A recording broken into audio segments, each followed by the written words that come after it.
guys, assalamualaikum teman-teman.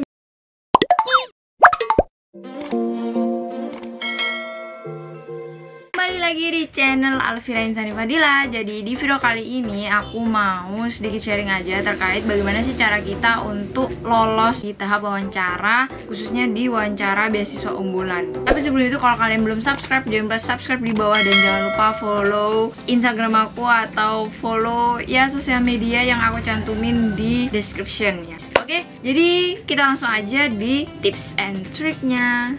Oke, sebelum itu aku mau kayak ya mungkin aku nggak bakal banyak banget penjelasan terkait beasiswa unggulan itu apa. Mungkin aku agak sedikit sharing aja terkait secara umumnya aja ya. Kalian bisa search sendiri di Google, itu udah banyak banget apa sih beasiswa unggulan. Maksudnya kayak pendaftarannya itu bagaimana. Karena kalau di tahun 2023 ini itu tuh di bulan Agustus kemarin itu udah selesai untuk tahap pendaftarannya. Hanya sekarang masih belum. Aku juga nggak tahu sih ini udah masuk ke masa tahap wawancara atau belum, atau sekarang masih masa tahap seleksian administrasi. Yang jelas pembukaannya udah di Agustus kemarin ya guys, pembukaan untuk di tahun 2023 ini. Tapi aku juga masih belum tahu juga sih kalau misal ini udah masuk ke dalam masa wawancara tahap keduanya atau belum kayak gitu. Jadi beasiswa unggulan itu adalah beasiswa yang diberikan oleh Kemendikbud. Bisa dibilang ini adalah beasiswa yang berasal dari pemerintah. Nah terus beasiswa unggulan ini itu diperuntukkan untuk dua kategori. Yang pertama itu untuk mahasiswa berprestasi, dan yang kedua itu untuk mahasiswa yang kurang mampu gitu. Nah selanjutnya untuk beasiswa unggulan ini itu mencakup UKT lah, SPP dan lain sebagainya kayak gitu ya. Kedua itu adalah biaya uang saku. Kayak gitu gambaran dari beasiswa unggulan. Oke, jadi kita lanjut bagaimana sih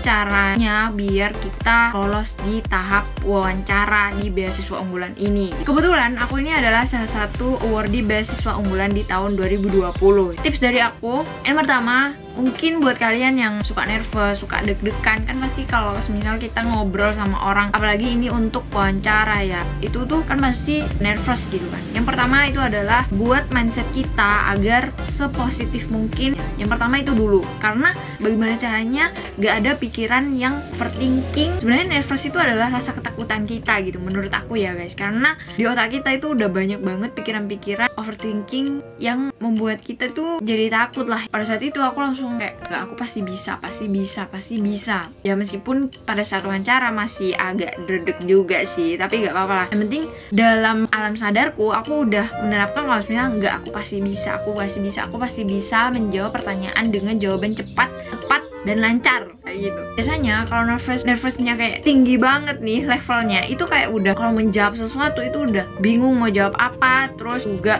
apa yang kita pelajari sebelumnya itu juga lupa. Biasanya itu kayak gitu kan. Kedua itu adalah pelajari sedetail mungkin terkait essay dan juga proposal rancangan studi kalian kayak gitu. Sebenarnya waktu pada saat wawancara itu aku nggak ditanyain sih terkait proposal rancangan studiku, tapi pada saat itu aku ya minimal baca-baca lah guys. Setidaknya tuh kalian tahu selama studi kalian di S1 atau di S2 atau di S3 kalian itu berapa SKS. Setidaknya kalian tahu kan berapa SKS yang mau kalian ambil, berapa SKS yang harus kita selesaikan selama 4 tahun itu. Harusnya kita lebih paham lah, karena itu kan pilihan kita kan. Jadi menurut aku pelajari lebih detail essay yang kalian tulis, karena sebelumnya kan kalian juga udah buat. Waktu itu aku kebetulan kalau nggak salah sih pertanyaan tuh kayak gini, coba deh kamu ceritakan lebih singkat terkait essay yang kamu tulis kayak gitu. Dan pada saat itu dari cerita kita itu ada pertanyaan beranaknya gitu loh guys, dari apa yang kita ceritakan dan apa yang kita tulis di essay itu kayak gitu ya guys. Jadi menurut aku itu penting banget, pelajari, pahami,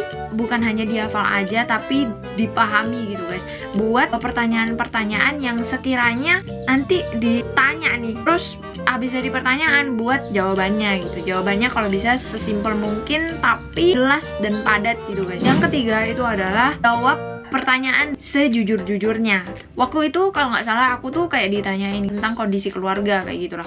Waktu itu aku jawab sejujur-jujurnya, gimana kondisi keluarganya, terus orang tua kerja apa kayak gitu. Jadi insya Allah dengan kejujuran kita ini itu mendapatkan sesuatu yang berkah lah. Maksudnya kayak kita awali dengan sesuatu yang baik, nanti insya Allah nanti kita juga dapat rezeki yang baik juga kayak gitu. Yang keempat itu adalah, jadi yang keempat ini menurut aku juga penting juga. Jadi yang keempat ini kalau tadi aku nyaranin untuk buat list pertanyaan yang sekiranya muncul dari isi kalian, tapi yang keempat ini adalah hampir sama. Jadi buat pertanyaan yang sekiranya kalian nanti bakal ditanya di sesi tanya jawab di wawancara. Coba deh kalian Google aja, itu pasti udah banyak banget gitu. Maksudnya kayak kalau dulu aku sih lihat di Google ya guys, ya mungkin ada lah aku buat pertanyaan tambah-tambahan, tapi waktu itu aku Google dulu, terus aku sesuaiin sama jawaban apa yang mau aku jawab gitu, sesuai dengan kondisi aku kayak gitulah. Maksudnya ini tuh untuk mengantisipasi adanya pertanyaan itu, jadi tinggal mudah gitu loh jawabnya gitu. Jadi ada susunannya, ada strateginya kayak gitu. Yang kelima ini adalah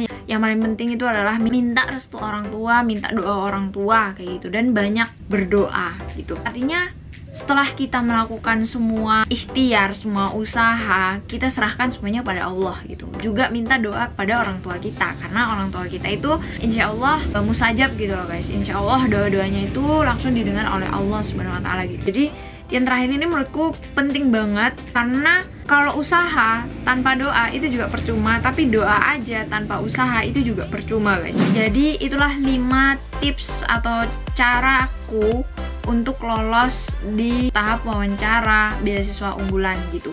Kalau misal kalian punya pendapat lain atau kalian punya cara lain, kalian bisa aja komen aja di bawah. Ya kita sharing-sharing aja lah. Mungkin buat kalian yang nonton video ini yang sama penerima beasiswa unggulan itu juga punya tips and trick lain, kalian bisa komen aja di bawah. Dan kalau misal kalian punya pertanyaan-pertanyaan lain, segitu aja video dari aku. Semoga video ini bermanfaat. Sekian, jangan lupa subscribe guys, jangan lupa subscribe, jangan lupa follow sosial media aku. Subscribe guys, subscribe, oke? Sekian, wassalamualaikum warahmatullahi wabarakatuh. Bye bye.